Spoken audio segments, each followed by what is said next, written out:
ब्रह्मा जी को जब प्रथम भगवान का साक्षात्कार हुआ, पहली बार ब्रह्मा जी ने तप किया और भगवान का मंगलमय दर्शन उन्हें हुआ, तो दर्शन करते ही ब्रह्मा जी का हृदय द्रवित हो गया और अपने भक्त ब्रह्मा को देख करके भगवान का हृदय द्रवित हो गया। भगवान के हृदय में वात्सल्य सिंधु, भक्त वात्सल्य सिंधु उद्वेलित होने लग गया और भगवान के नेत्रों से भक्त वात्सल्य बहने लग गया, प्रेमाश्रु जल बहने लग गया।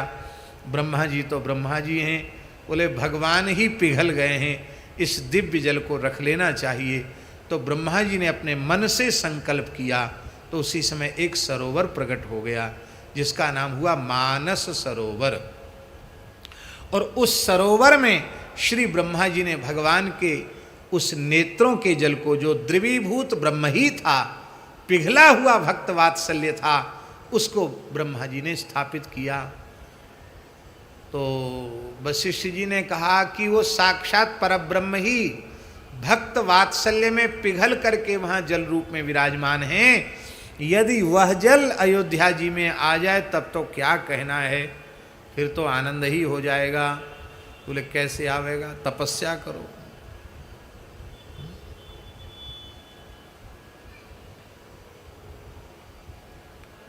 तपते कछु दुर्लभ नहीं, तप से सब कुछ प्राप्त हो जाता है।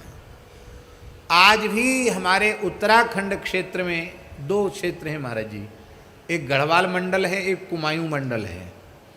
गढ़वाल मंडल में गंगोत्री, यमुनोत्री, केदारनाथ, बद्रीनाथ ये हैं 4 धाम, और कुमायूं मंडल में भी अलग धाम हैं। वहाँ कुमायूं मंडल में भी अनेक तीर्थ हैं। उन तीर्थों में श्री सरयू जी का जो तीर्थ है वो कुमायूं मंडल में ही है।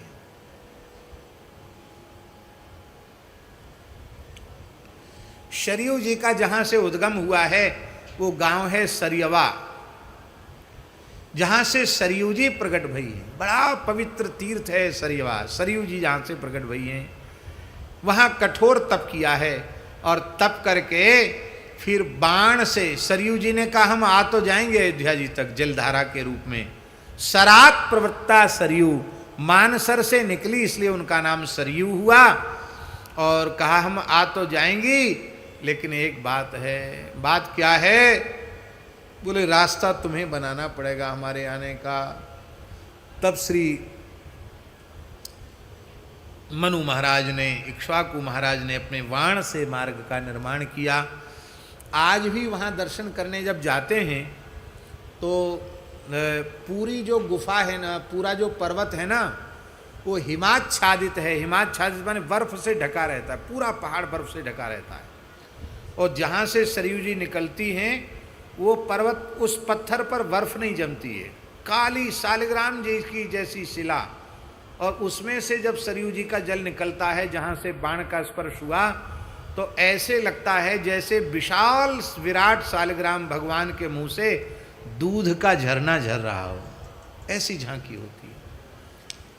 परम पूज्य महामंडलेश्वर श्री अभिराम दास जी महाराज, जो इस समय रामानंद संप्रदाय के बड़े सिद्ध संत हैं और बड़ी अद्भुत अनुपम साधु सेवा है उनकी, उन्होंने सरयू जी के मूल में सुंदर स्थान बनाया है। साधु सेवा वहाँ होती है, बहुत सुंदर स्थान है। सरयू महारानी अयोध्या तक आई। बोलो सरयू महारानी की जय। धरती पर नदी के रूप में सबसे पहली आने वाली सरयू जी, इसलिए सरयू जी सबसे जेठी हैं। जेठी माने बड़ी, सबसे ज्येष्ठा हैं, सबसे बड़ी हैं सरयू जी। पुराणों में अब तक जितने पुराणों का भगवत कृपा से हमने मूल पारायण किया है, उनमें कहीं कहीं अमुक नदी की प्रशंसा में अमुक नदी को थोड़ा कम कर दिया, अमुक को ज़्यादा कर दिया, ऐसा है। लेकिन सरयू जी की महिमा कहीं भी कमती नहीं की गई। यह एक विशेष बात समझ में आई। सरयू जी की तुलना किसी नदी से नहीं की गई, सरयू जी की समता किसी नदी से नहीं की गई, और सरयू जी की महिमा भी कम किसी नदी से ही ये नहीं किया गया। सरयू सगुण पुमान, सगुण ब्रह्म सरयू है सरयू जी। आज भी सरयू जी का आनंद जैसा अयोध्या जी में है। हम तो प्रार्थना करते हैं, हे ठाकुर जी, हे बिहारी जी, ऐसा आनंद यमुना जी का हमारे ब्रज में हो जाए तो आनंद आ जाए। आज भी अयोध्या में अधिकांश रहने वाले साधु सरयू जल पान का नियम ले करके रहते हैं। बहुत से संतों के का नियम ही है, वो सरयू जल ही पीते हैं, दूसरा जल नहीं पीते हैं। आश्रमों में तो बिना सरयू जल के भगवत सेवा होती ही नहीं है। कितने आश्रमों में रसोई भी सरयू जी के जल से बनती है।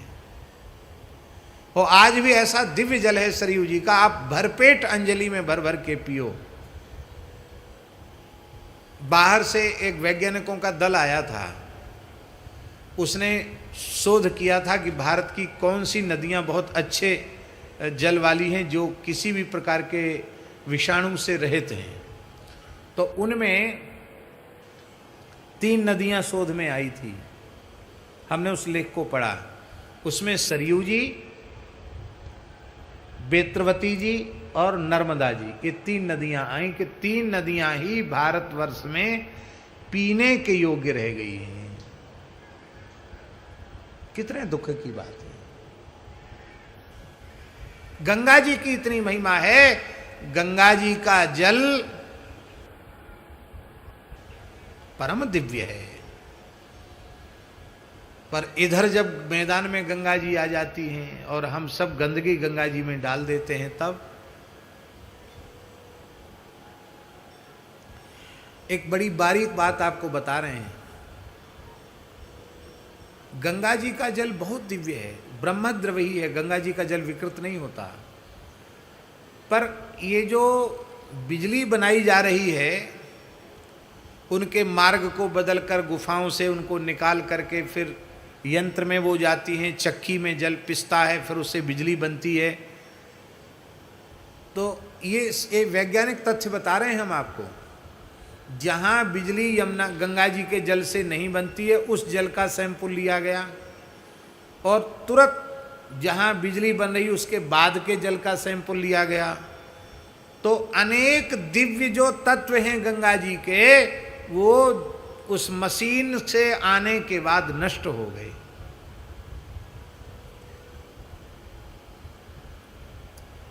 अब गंगोत्री से गंगा जी चली हैं और सबसे पहला डैम है मनेरी डैम, उत्तरकाशी के पहले।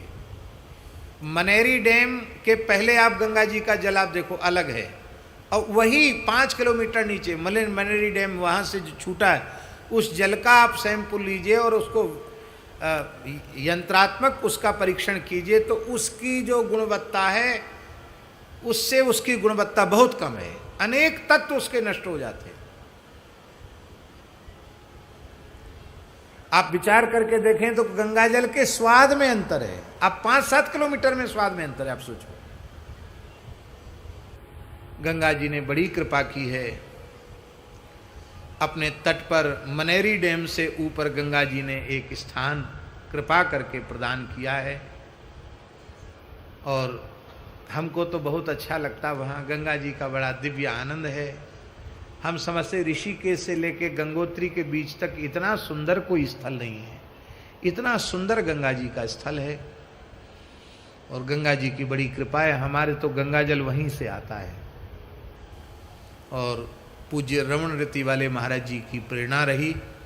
वर्षों से गंगा जल से ही हमारे ठाकुर जी की सेवा और पानी पीने के रूप में हम गंगा जल का ही व्यवहार करते हैं। वो गंगा जल भी अब वहाँ से आने लग गया, तब से दूसरी जगह के वहीं का गंगा जल मंगाते हैं और उसी गंगा जल का व्यवहार बहुत।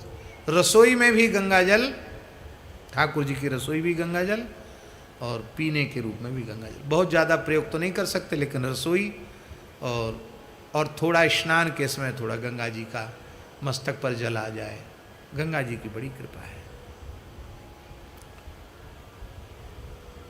हम ये बात इसलिए कह रहे हैं कि विकास के नाम पर, प्रगति के नाम पर हम अपनी नदियों का जो निर्मल अविरल प्रवाह है उसको जो हम बाधित कर रहे हैं, उससे जो नई नई चीज़ें बना रहे हैं, उससे हम उनके स्वरूप को विकृत बना रहे हैं और उनकी दिव्यता को नष्ट कर रहे हैं।